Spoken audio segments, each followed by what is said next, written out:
मशहूर कवि काका हाथरसी ने दल बदलने वाले नेताओं पर एक कविता लिखी थी। अब उसकी बात करते हैं। इस कविता की एक पंक्ति है, सत्य और सिद्धांत में क्या रखा है तात, उधर लुढ़क जाओ जिधर देखो भरी परात। हरियाणा के एक नेता है अशोक तंवर।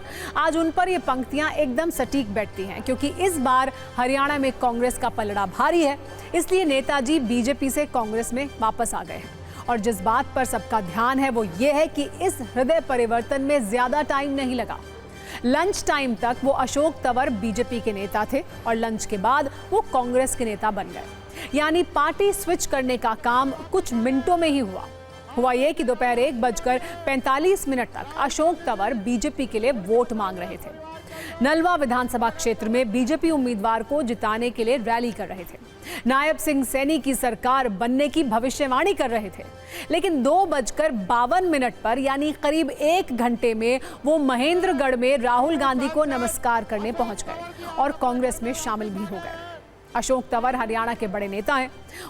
वो कई पार्टियों में रह चुके हैं। पिछले 5 वर्षों में शायद उन्होंने सबसे ज्यादा पार्टियां बदली होंगी। वैसे अशोक तंवर NSUI के जमाने से कांग्रेस में थे और आज फिर से वो कांग्रेस में ही शामिल हो गए हैं।